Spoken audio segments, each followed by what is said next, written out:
Hello, everyone. You're all very welcome to our Global School Alliance webinar for March. A big warm welcome to you all of our community and anyone who is joining us for the first time. You're all very welcome. The broad theme of the webinar today is looking about the key impacts of our global work and the key importance of networking and developing and sharing that global community. I always say, global educators, you are the most important people in the world. And it's terribly important to share and celebrate and make sure this great global work is a key part of global activity everywhere. And joining us, we have three amazing global educators, all very experienced head teachers who have really developed a whole range of impactful global activities, who will be telling you about their stories and how they've embedded the work. Thanks, Hannah. So a quick overview of the Global School Alliance. Great to have you join us. If you haven't already joined us, please do so. We are 5 years old this year, still very new. And we're proud to work with over 10,000 global educators now in 137 countries. And we are very much that global community of pioneers, investing time, resource, and energy in the key development of global education, making sure that young people everywhere and our peers are involved in this important work to open minds and unleash futures. Our key vision is to develop that global network. You are the most important people in the world. It's important that your work, the amazing importance of student voice is represented to ensure that global citizenship is a reality for all the young people that we're proud to work with. Thanks, Hannah. So do join us. Our platform is there to support your projects, to share best practice, any blogs or articles you wish to submit. We can publish them there, develop those partnership groups, and very much be that hub of outstanding practice. So it's free to join, and the link is there, globalschoolalliance.com/join. And you can access all the resources, the webinars, our awards, and really develop and embed your own exciting global journey.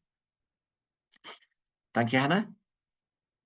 Our student councils, we were very proud to have our primary student council today. Really, really interesting. We had an amazing primary school from Liverpool join us, and also an amazing school in the Philippines that are doing work around AI and robotics. It was a really interesting discussion for primary learners to talk about what they feel the jobs of the future will be, the skills. Really interesting. So again, we'd be delighted for you to join our student council, which is available for both primary and secondary school ages. And again, we have to mention our current secondary student council president is an amazing student at Rob's School in Moldova. So it's a big thanks to Sabina for all her work acting as president of the secondary student council. Thanks, Hannah. And do become an ambassador. We're very proud to be joined by 3 of our ambassadors. You are the most important people in this whole journey. So if you are interested in joining the group of fellow committed, globally minded educators, getting involved even in wider projects, we have catch-ups, we have meetings, we have our own celebratory event coming up on the 17th of May, and represent the Global School Alliance in your own country. We'd be delighted to work with you for that. So again, the link's there. Do send us any expressions of interest. We'd be delighted for you to become an ambassador. Okay, thanks, Hannah. And our awards, we're delighted to have literally thousands of schools now that are involved with our Global School Awards. And this is very much to support and reflect and ensure that the great global work you're all involved with is being recognised and celebrated. Very easy to get involved with. The Bronze Award is your beginning journey where we support you getting an international policy, support you to get involved with the wider global community, and that develops through your silver and gold to ensure that global activity, partnership, authentic engagement, student voice is writ large across your own school. So we hope this provides a very supportive, a very intuitive global journey for your own school. And again, if you want any support with that, do stay in touch and we'd be delighted to give you that support. Thank you. So yeah, we literally work with thousands of schools, very proud and delighted to do that. So anything you require from the Global School Alliance to support your own exciting global journey, establishing that partnership, we can help you find a partner. We can help you develop that partnership to ensure that it becomes a whole school approach, that your curriculum has that global ethos all around it and supports your work with languages. And something we're very proud of is that face-to-face engagement. Nothing beats the face-to-face engagement. So we work closely with literally thousands of schools in order to visit their partner school. It really is that whole school transformational experience. And again, a great way to develop your languages and some really positive lifelong experiences. So wherever you are on your own global journey, Global School Alliance is delighted to help you with that. And hello from Moldova, Alexandra. Another excited to have you with us, Alexandra. Thank you. So here are the links. Do join us, globalschoolalliance.com, join, register for our webinars and events. Any further information about the awards, delighted to support you with that, or join the council. All the links are there.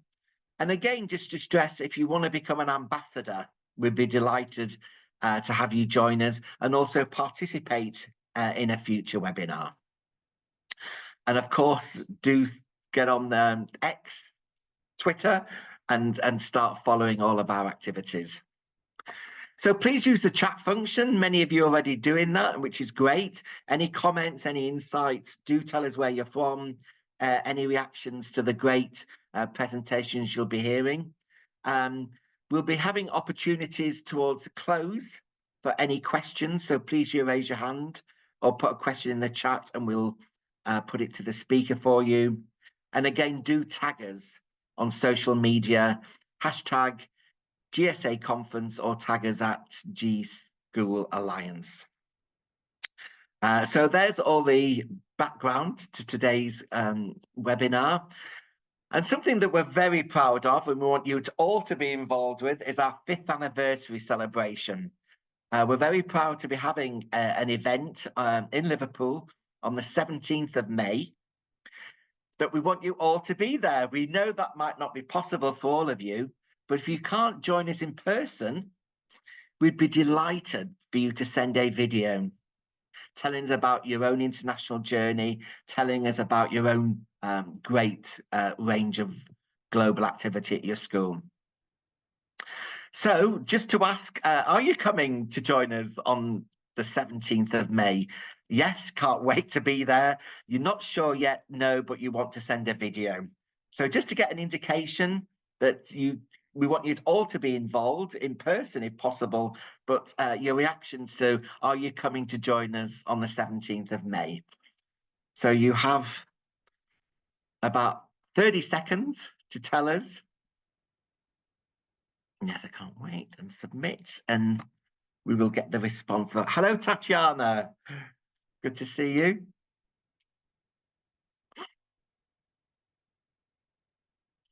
Okay, Hannah, have we had responses there? Okay, not sure. That's pretty good. But yes, 26% of you are coming. That's fantastic. 19% will send a video. That's fantastic. So yes, we will be in touch with you. If you want to send a video, if you want to send a blog that we can share as well, because we want this to be very much a family celebration. You are the most important people in the world doing this incredible activity. So we want you to be very much a part of that. So thanks for that. Okay, so without further ado, we are joined by three amazing head teachers, principals, who have really taken the power, value, and benefits of global activity across all of their schools and have developed this and are part of our Global School Alliance community. So we're very proud to be joined by the wonderful Rob Ford. Hello, Rob. Rob is CEO and Director of Heritage International School in Moldova, a brilliant world-class place of teaching and learning. Rob's been a teacher and a leader for nearly 30 years involved in global education, a huge supporter of global education and a hugely valued speaker at many international conferences. And recently wrote a book, The Heart-Shaped Land. That was a great read, Rob, about his time as a school principal in Southwest England. Rob is a regular contributor to TES and International School Magazine articles, as well as an international school leader for Varkey UNESCO Global Leaders Network. And we're very proud that Rob is also nominated for the TES International Principal of the Year Award. So good luck with that, Rob, and we will hear the winners of that on the 25th of April. So great to have you with us, Rob. We're also delighted to be joined by the amazing Joe Speak. Hello, Joe. Joe is head teacher of Poplars Farm Primary School in Bradford, in West Yorkshire.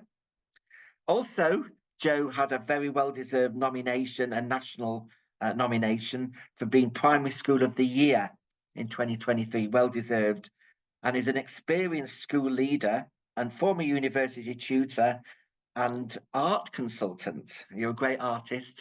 Seen Joe's work, amazing. Worked with schools globally for nearly 25 years and is the European South African cluster lead for the New Pedagogies for Deep Learning Global Network.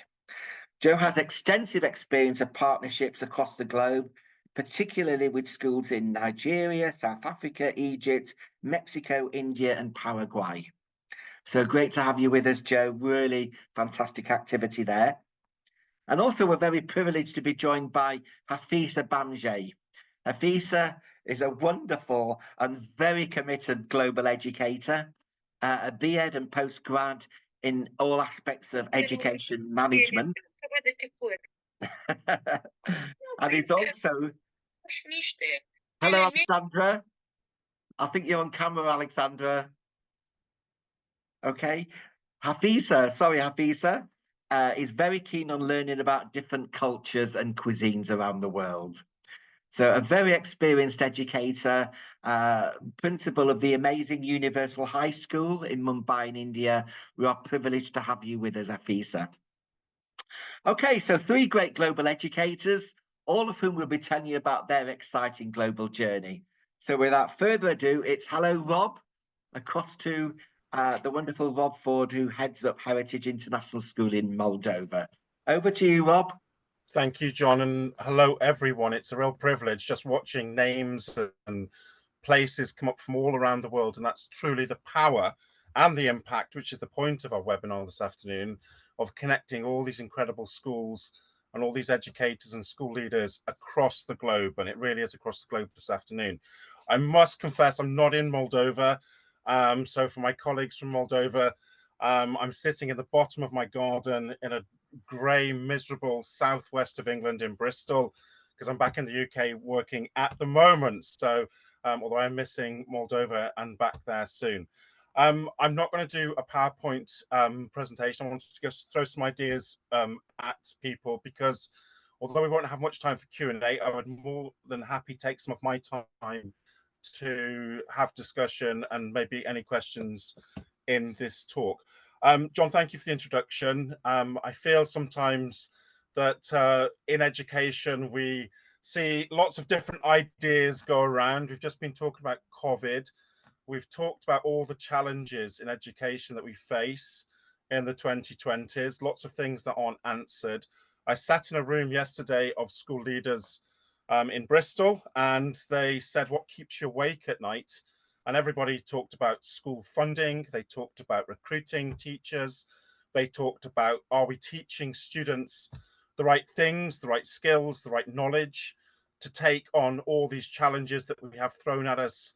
AI, ChatGPT, public health issues, which we aren't trained for, and yet we've had to deal with all of this. We've had to deal with political context, sometimes quite extreme, and we've been caught in the crossfire in our societies. Everybody's looking for the panacea, the silver bullet.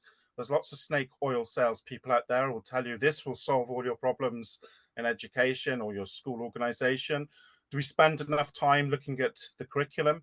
Do we spend enough time looking at the development of future leaders, the complexities of the school organization, tests even the most resolute and most experienced of school leaders? John mentioned it's a privilege to be in a group of school leaders, the VARCI TTF 30 UNESCO Global School Leaders Group, about 500 of us.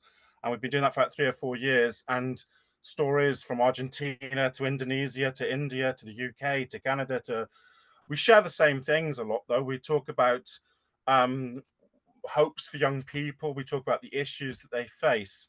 I don't know if many of you are familiar, but one of my heroes is Michael Fullan, the Canadian writer and author and education consultant.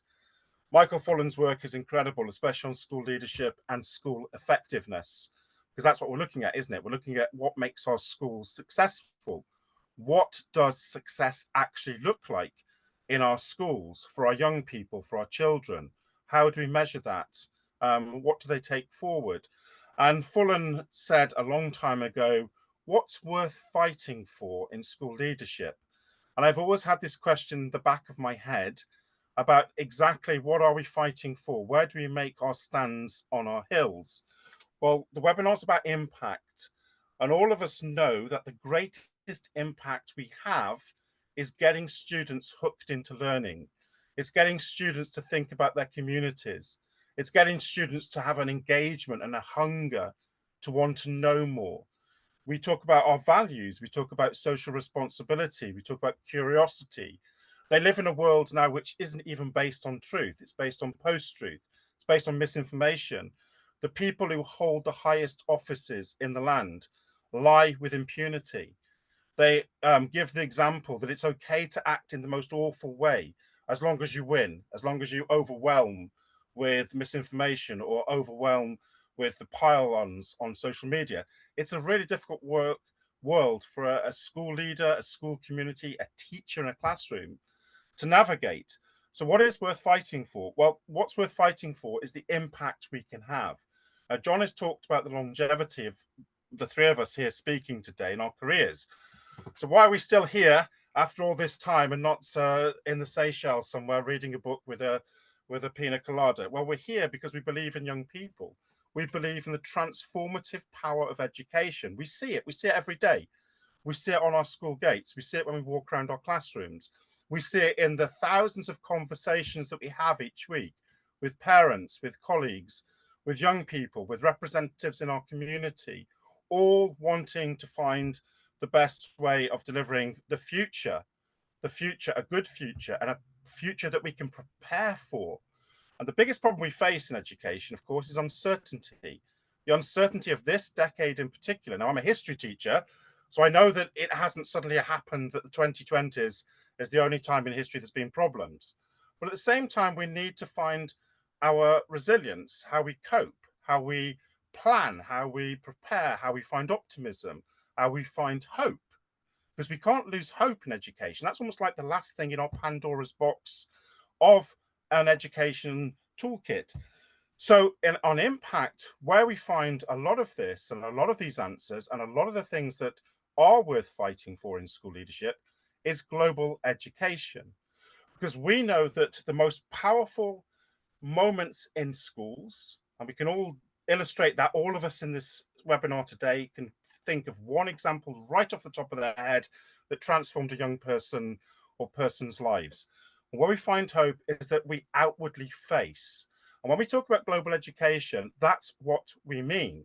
We talk about having a mindset that doesn't look inward, that isn't narrow, but actually embraces not knowing, that embraces the fact that different cultures, different diversities, different contexts are equal and have equal value and can teach us something, and something we can take from that experience, that connection, that will enhance and transform. And this is why global learning is almost this lodestar for educators to take us forward into the 2020s. Now, I've been fortunate enough to work with some fantastic school communities as a head teacher and in advisory and in consultancy. And every time we've had issues and want to change the school and make the school better, make it successful, and by successful, we mean good outcomes for our young people, a school community where teachers want to stay, teachers want to come, not just qualifications, about the young people that we're going to turn into, the good citizens, the global citizens. And where we've had success is that we've had an outward facing mindset. We've brought the world into the school, into the classroom, in the curriculum. In our diversity of our teachers, questions later, Mum.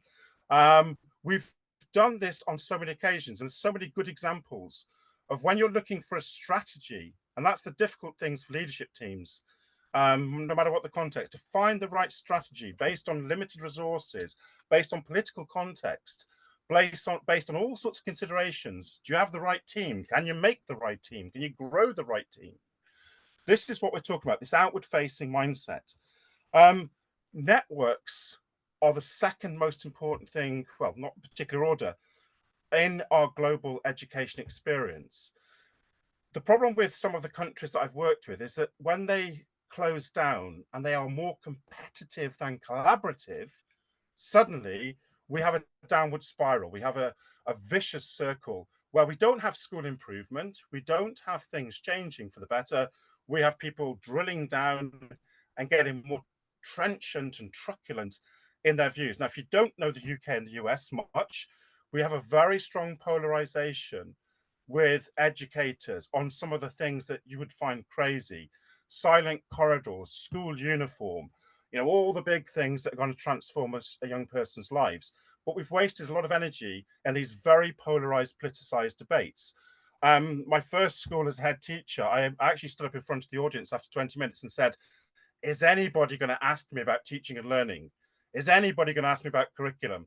Is anybody going to ask me about, where we're going to take these young people? Do we have any more questions that isn't about the soup served on a Monday in the canteen?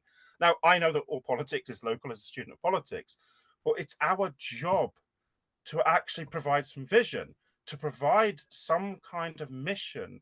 And that's where global education really does lift. And I've seen really interesting revisioning exercises in school. We talked about reimagining education, paradigm shifts at the end of the COVID pandemic. What we need to do with global education is tap into all of that to feed a narrative, which is about, we live in this globalized society. It isn't going to go away. So therefore, we have to prepare our young people. We also have to deal with the issues that come from lack of identity. And we've got to deal with the fact we've got to use global education to actually make people feel very proud of where they're from and who they are. And that's an important thing. It isn't lost in this kind of the awful language you heard from some of the more interesting politicians, shall I say, from the UK and the US in particular, about globalist conspiracies, globalist nonsense. Global society, global citizenship is about connecting ourselves with all our corners of the earth, seeing the relationships, seeing the interconnectedness, seeing the international mindedness. I'm speaking as somebody who's very proud of their Welsh roots, as much as John is proud of his Yorkshire roots, or Joe, or people being proud of coming from Moldova, or people being proud of being Indian, or wherever it may be in the globe. But I do not see an either or zero-sum game between that and also being proud of being European, or being proud of being a global citizen, or seeing fellow humanity. And this is where we've got to create these opportunities, this impact. So we're not just educating in a narrow, confined way, and narrow outcomes, exam results, or beating the school down the road. Our networks provide us with all sorts of tools and means of collaboration and different examples. And all of us know around this screen that when we start to link to the wider world, now in Moldova, okay, a country which is often described as the least visited country of Europe, we've got a horrific war on our doorstep with our neighbors in Ukraine, what's happening with the Russian invasion, the Russian war. We have to look outward, and that's what makes our schools better. It's what's worked at Heritage as an international school, working with our regional partners around the Black Sea, supporting our colleagues in Ukraine, dealing with refugees from Ukraine and from Russia and from other parts, making sure that our global values of humanitarianism, of liberalism, of making sure we see equality, social justice, celebrating our diversity, those aren't attack points. And dare I say that awful word woke? I'm proud to be woke if it means standing up for these values. And the words that we sometimes get thrown in insults, and that's the mindset which we want to challenge. We want to challenge, and we do that through critical thinking. We do that with bringing in experts, and we use facts, and we get students to indulge this. I mean, in our country, in our school in Moldova and Heritage, where we've tackled things like the legacy of the Holocaust, or we've had Black History Month introduced to our school, that we've looked at diversity, that we've taken on and challenged when we have racism through a very robust diversity, equality, and inclusion policy, where we've managed to bring in all sorts of different schools into our classroom, using the technology in a positive way and actually embracing all of these things. And that's where your school culture and your school values. And I think what's really interesting when you sort of work with schools, you ask them, what's your school about? What do you stand for in your school? And sometimes they can tell you what the mission statement is, or they can, but do they live it? Do the students live it? Do the parents live it? Do the community know what it's about? If you say you're socially responsible, but do you ever get engaged in any local communities, charities? Moldova, we work closely with all sorts of sort of NGOs. We work with our local dog shelter. We work with the local sort of children's home for vulnerable children. We make sure that if our children are privileged enough to have education and to come from good homes, and they're going to be the future leaders, that the values we want in them isn't to pull the ladder up behind them, but to use that privilege to help others, to make sure that we all bring society up together. Those, to me, are good values when you see those living and breathing in schools. And this is what we see in the good global education. That's the impact that we want to see as school leaders. And those are our values, not just on a piece of paper to be brought out in a brochure or on a website and to be repeated in front of a governing body, but we live them daily. And you know this, all of us know this, because when we're walking around our schools, when we're planning activities, celebrating international days, local days, festivals, festivities, having respect for different cultures and people understanding why one culture does this and another culture does this, this is where we see the impact in global education. And I'll come back to the idea, we are in uncertain times, all right? We can't get away from that. You'd have to be rather foolish or rather naive not to look at any media to realize that the world doesn't have the certainty that it perhaps did when we were younger. I actually think being young in this decade is an extraordinarily difficult thing to do. I speak as a father of 3 young children, 11, 13 and 15. And I, like all parents, all educators, worry what the future could be for these young people. Where's the certainty in their world? And that's where we've got to do our job in education. We've got to do our job in global education. It's a shared global problem that we are going to create certainty and prepare them for the future in an uncertain world with confidence and with the right skills and with the right knowledge and the right values.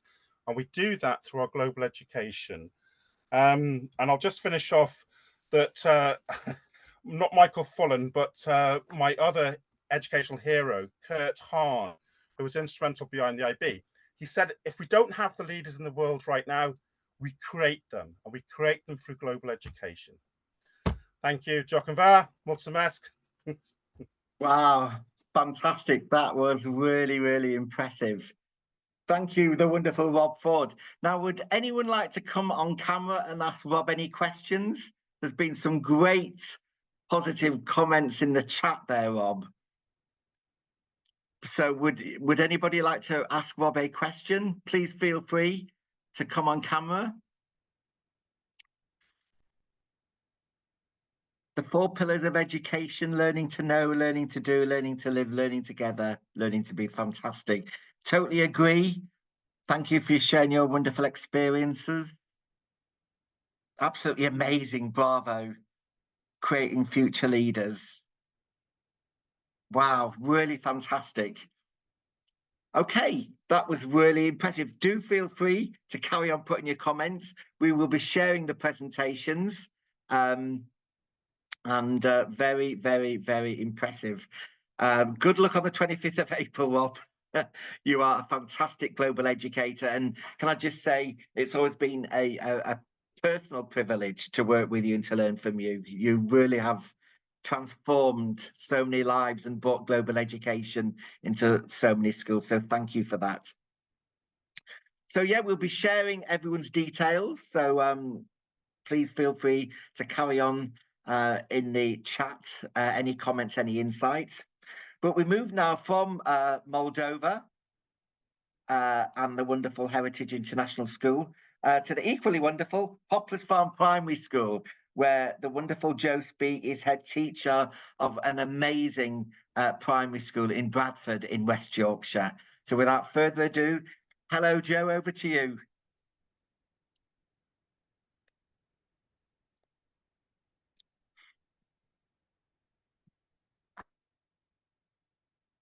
I think you're on mute, Joe. Thank you. Thanks, John. I'd just say a massive thank you for having me here today. It's a real privilege to be amongst such global educators. As you say, they really are the best people in the world, John. Just before I want to start, I'm hoping that I can exemplify many of the points that Rob made so clearly as far as linked with my school. I have been a school leader in some of the most deprived, challenging and diverse urban schools in the north of England. And as a former university tutor and art consultant, as John said, I value inquiry-based creative learning for pupils of all ages. And something I feel very strongly about is that those students from lower socio-economic background should not be disadvantaged. They should have access to the same opportunities as those attending paid-for educational settings. And I hope that's something that we've achieved in the schools that I've worked with or worked for. So I'd like to share with you my current school, Poplars Farm, and exemplify how international collaboration belonging to these networks brings some of the best CPD opportunities for educational staff and therefore leads to wider whole school development and global awareness. So thank you, Hannah. So Poplars Farm is a primary school. It's a state school, a community school for pupils aged 4 to 11 years old. We've got 424 pupils, quite small. 46% of them have English as an additional language, with the predominant languages spoken are by pupils from Southeast Asia, Bangladesh, India, Pakistan, and also Eastern European languages such as Romanian and I think Moldovan, Rob, as well. 93.4% of our pupils are identified as being minority ethnic, and we have 21 different home languages spoken at home. Those most spoken are English, Bengali, Punjabi and Urdu. 25%, so that's a quarter of our pupils, are deemed to be disadvantaged, and 13% of our pupils have special educational needs and disabilities. And I do think this context is really important because, you know, no matter, as Rob said, what advantage our students may have, the fact is that they could be our future leaders. And if we give them the right stepping stones to believe in themselves, then I believe there is hope. Thank you, Hannah. Okay, and with our school, we do have a vision statement, which I hope is lived and breathed. John is a governor at our school, and I'm sure that he will feel this vision statement when he comes into the school, and as do parents and visitors alike. So it's to create a dynamic and engaging learning community with a global perspective. So you can see that the whole vision statement is saying we want to think global. We want everybody to grow and flourish as whole human beings, no matter what their backgrounds may be or their heritage. Thank you, Hannah. And we have our own value system because we have such a diverse range of ethnicities and socioeconomic backgrounds. We need a glue to glue our students together. And so our glue is the value system, and it's basically giving, responsible, open-minded and welcoming. And particularly the open-minded is recognizing that we need to rethink how we do things. We need to develop those skills, those competencies, which will set our students in the right place when they go into the next step of education and beyond. And welcoming is because we do get refugees coming into school, but we really do want to welcome the world and all you wonderful global educators into our school environment, because we want to learn from you, and we want our students want to share what they have to offer as well. Thank you, Hannah. So this sort of working towards a globally aware school, we can't talk about add-ons, we can't talk about extracurricular clubs or a French breakfast club or things like that. We need to have our schools to be globally aware at every different level of the school of the school existence, the school day, and so we've developed these 4 essential elements to ensure that moving towards a globally aware school happens at every level, and also ensuring that we are doing it for the right reasons. So the school culture, you've heard about our visions and values, and we have whole school events, community involvement, this international partnerships. Now we're talking about global networks here, and we're all from all over the world, but we realise that those partnerships need to actually feature in every element of school life. So outward facing all the time, and also developing our learning environments, the classroom, the spaces where children learn, making it right for our children, but getting those ideas worldwide. So, and then secondly, our Poplars curriculum. We've written our own curriculum in line with the national curriculum for England, and by developing every subject a series of skills of progression of knowledge and skills, it means that our teachers can then focus on how the teaching is being delivered, and those global pedagogies, working with international partners, using deep learning strategies, will mean that these are the memorable activities that our students are gaining. They are not being restricted to books. They're using their international partners to work in collaboration. Thirdly, the training and teacher development. This is the looking outwards and ensuring that my teachers are learning with other teachers and having international experiences, and this is what's fantastic about the Global School Alliance, giving that mobility opportunity, so that we can learn together and being part of international networks. I am oversee the global network for new pedagogies for deep learning, and this is through Michael Fullen and the Global School Alliance, British Council resources, use of social media. All those things are great for developing teachers. And then finally, and most importantly, it's the involvement of pupils, because as Rob mentioned, that engagement, the enthusiasm, the ownership, making learning authentic, not for the sake of doing it. And what better way than doing this sort of work with international partners, giving international partners gives even more purpose. And then the creation of pupil-led groups, and John mentioned the fantastic, through the Global School Alliance, the school council involving pupils together, how powerful, from across the world. Thank you, Hannah. Okay, and we've worked extensively with many different countries, and this actually happened this week, and I wanted to share this with you because school is buzzing. Through the Global School Alliance, we were able to find a partner school, a sister school, Jinshan Primary School in China, and this week on Monday we had the signing of the Memorandum of Understanding, and this means that we will be working in collaboration and hopefully working face to face as well, developing meaningful learning activities for our pupils, and also that teacher development too. Thank you, Hannah.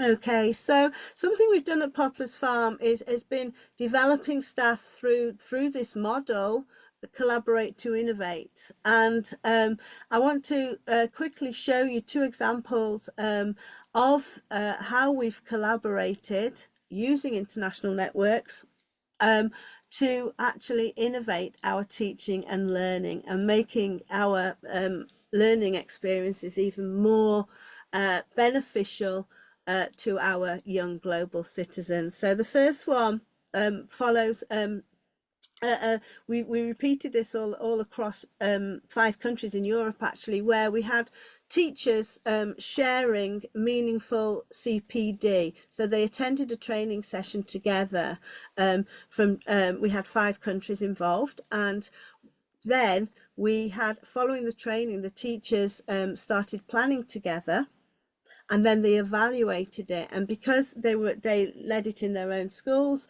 the evaluations came together and they were much more impactful than just one school doing it. So that's the first example. And the training was developing creative pedagogies, and that's through, I don't know whether any of you out there have heard of it, it's fantastic to look into. It's called Mantle of the Expert, and it is very much linking to young people taking the lead, using drama, inquiry-based, asking questions.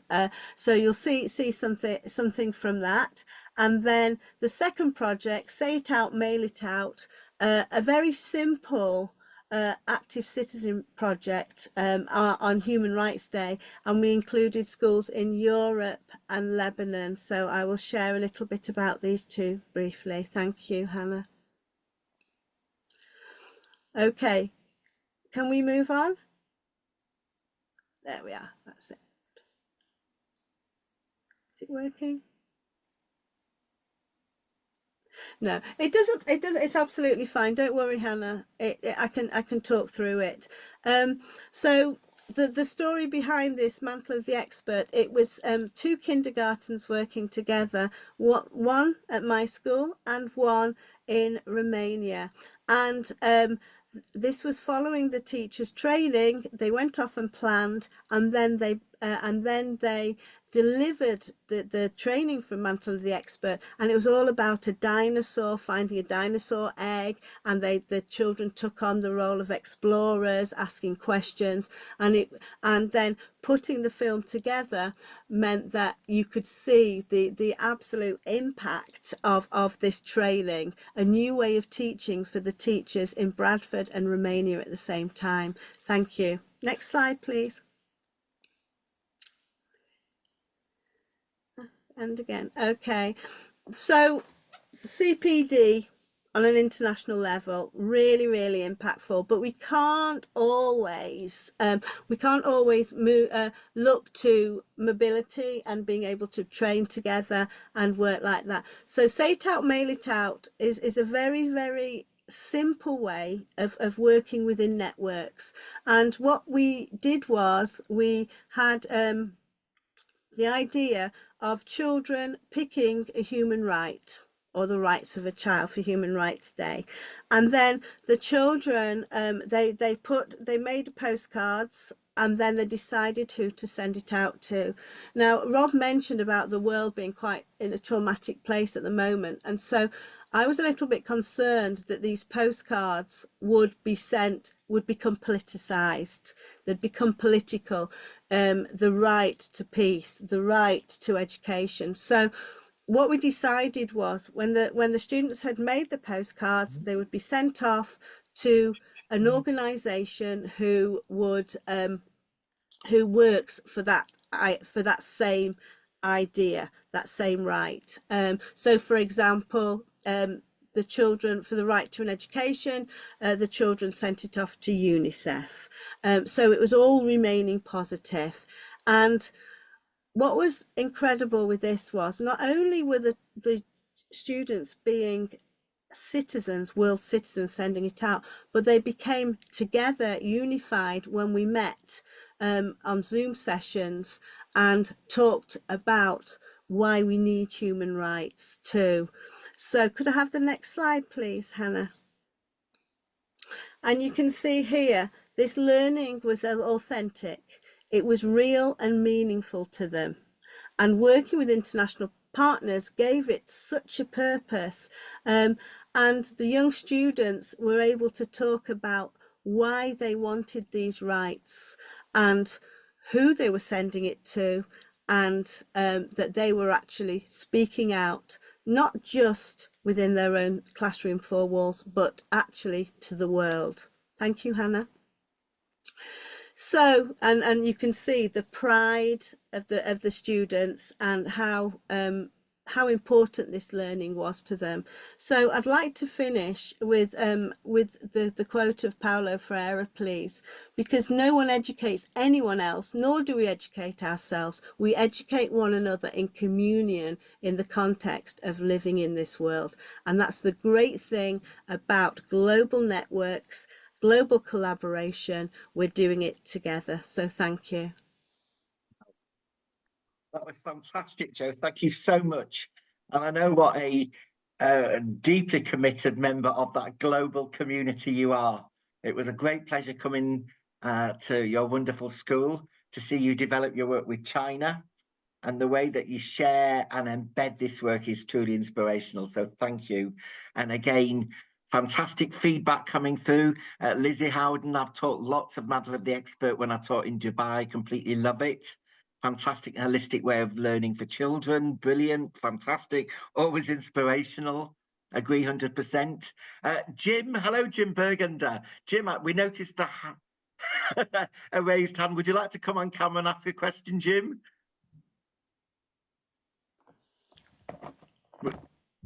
Was that a legacy hand, Jim? You're on mute. But yeah, if anybody wants to come and ask questions. Here I'm back. Hello, Jim. Yes. Can you hear me? You wanted to ask a question? Look, I find tremendous inspiration in everything that I've heard. And I actually really hope that, I can't take notes very fast.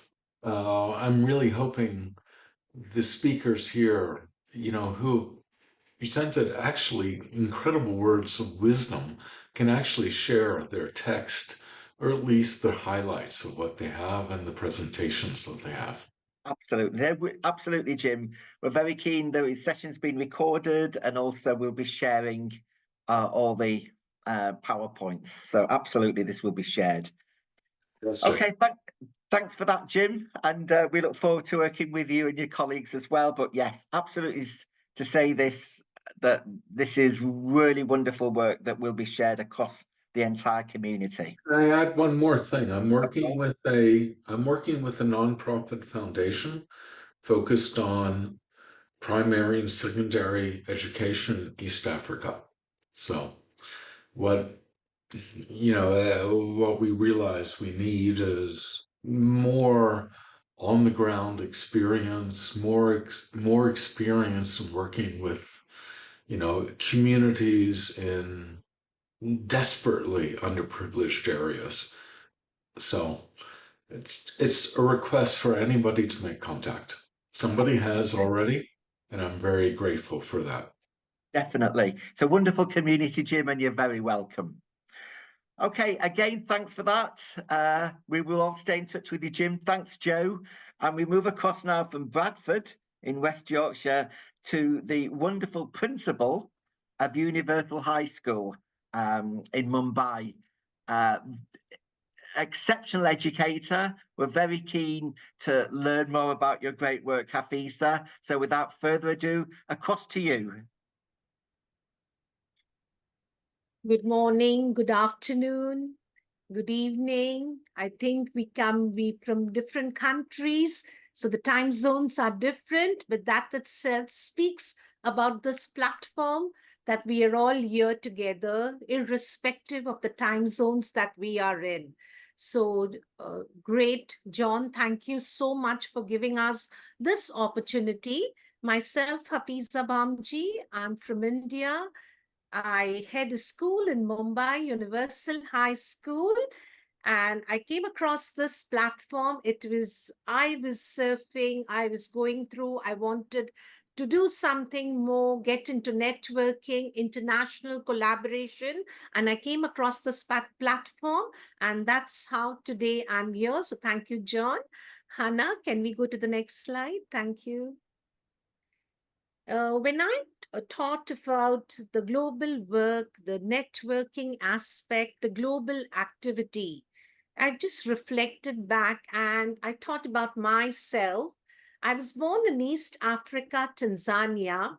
My father was a teacher in Tanzania in Forest Hill Secondary School. And we were 5 siblings, and then we migrated to India for further studies. But we carried with us that flavor of Tanzania, the language Swahili till date, even though now we're not fluent with it because we're in a different environment with different languages spoken around. But yes, today my mom, who's more than 85 years old, is yet remembering that language. Again, the cuisine, the food of that place is yet there in my home. So I think, and I have a very soft corner for Tanzania. I look forward to visiting there. And till date, we have visitors coming in. This is first thing I wanted to share on this platform.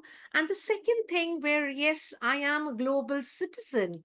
I got an opportunity to work in Abu Dhabi, UAE, and that's where I came across students from different nationalities. And that was a great experience.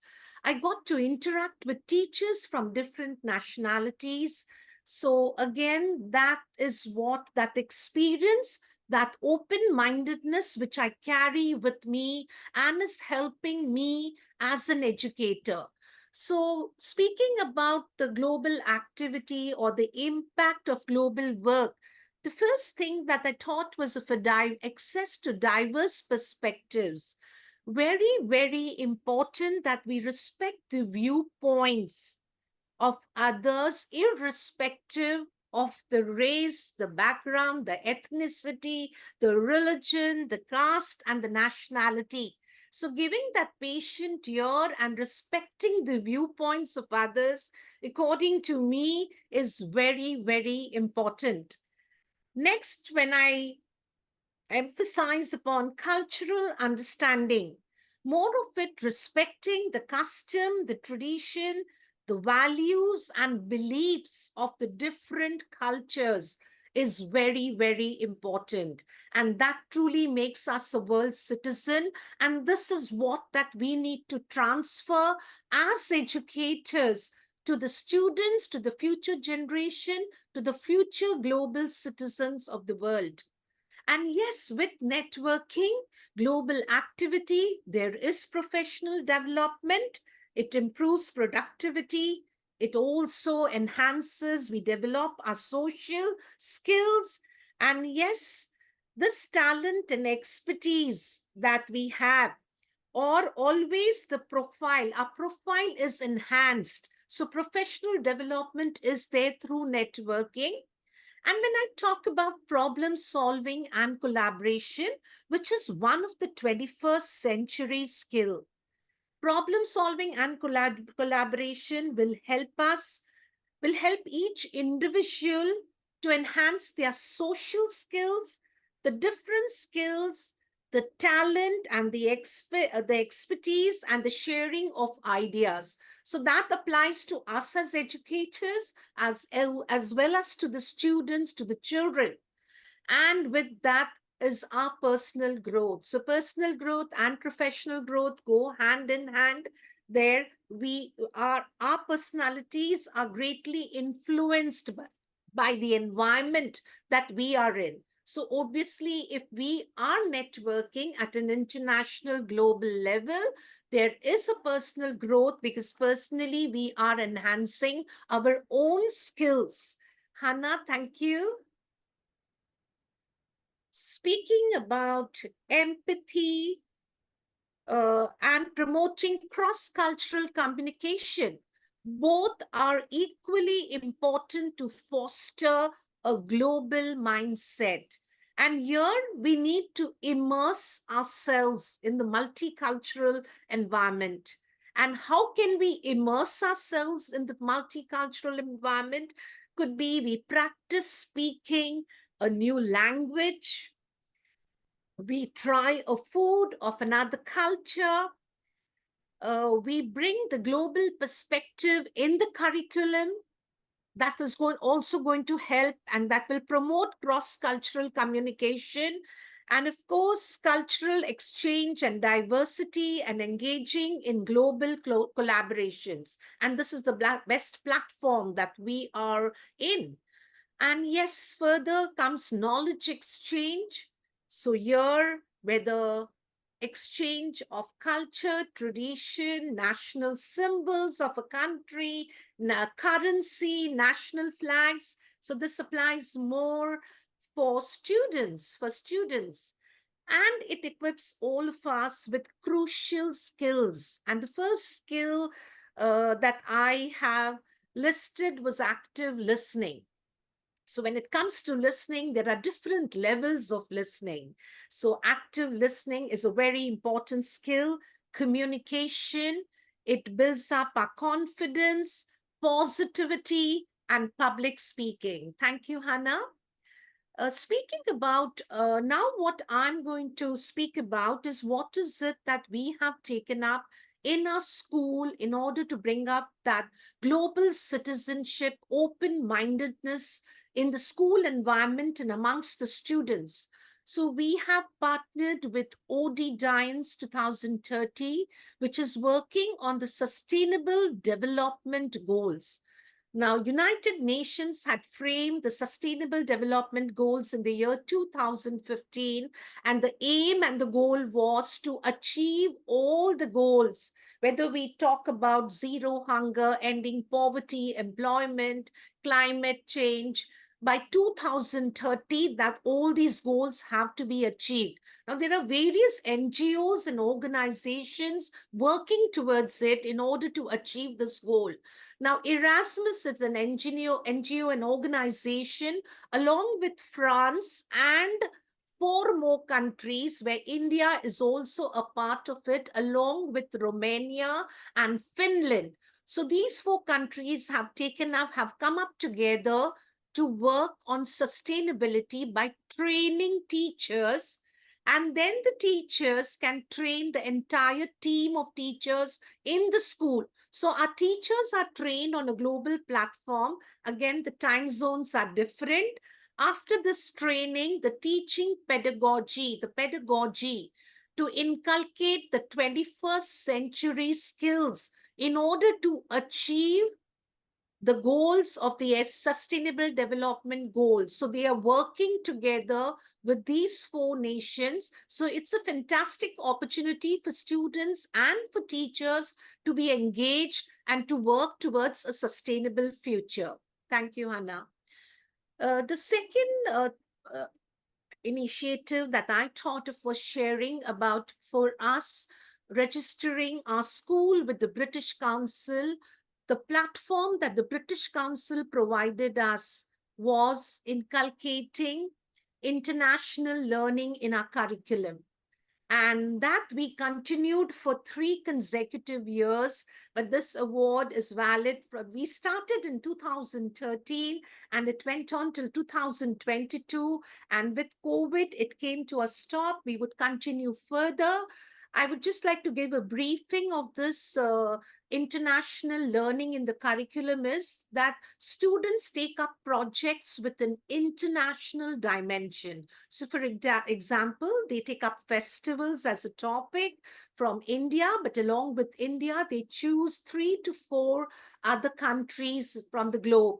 And so children get to share about the festivals celebrated all over. And then there are 2 projects which have to be a collaborative project, online project. One could be sharing emails with the partner school. The others could be where they are collaborating for this project. Thank you, Hannah. This is the third. For 3 years we worked. Again, keeping in mind the United Nations Sustainable Development Goals, we as a school felt that we have to put in our efforts, and anything taught at a young age remains with the child throughout. So we registered with the Center for Environment Education, and the projects were taken up for grades 1 to 5. And one was, we got a handprint flag for action towards sustainability. We took up 3 themes. One was biodiversity. One was on vermicomposting, healthy living, and sustainability. Hannah, thank you. This award we won for healthy living. This one was for biodiversity. Now, under these various themes, children have taken up various activities along with the teachers. They had a hands-on experience. When it came to healthy living, they spread the message of eating healthy diet, to say a no to junk food.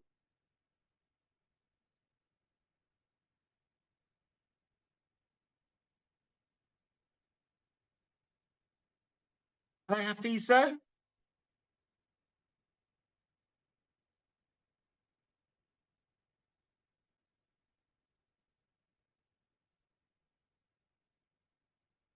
Hi, Hafisa, can you hear us? Well, I think we've lost Hafisa. Can you hear us, Hafisa?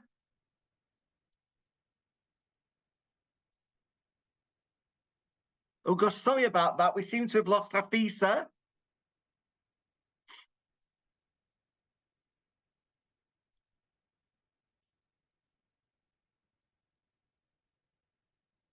Hannah, can you hear us?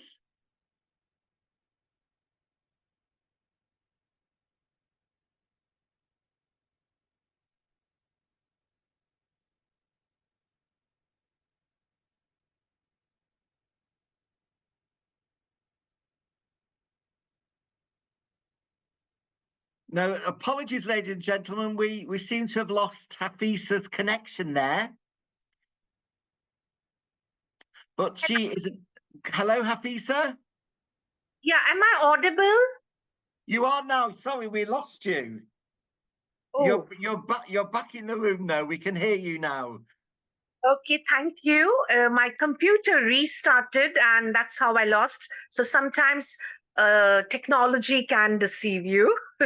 Sorry, but I hope I'm audible, John. If you can give me a thumbs. We can hear you indeed, yes. Yeah, We're into the last 10 minutes or so, Hafisa. So yes, if you want to carry on your incredible overview of your work, that's fine. If Hannah can help me with the presentation.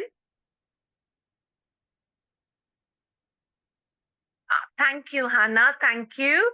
So that was we work where children made a healthy salad. The children were also taught the correct technique of brushing their teeth, because with healthy living comes personal hygiene and cleanliness. Thank you, Hannah. Wow, great. When it came to vermicomposting, we are fortunate that we have a kitchen in our school.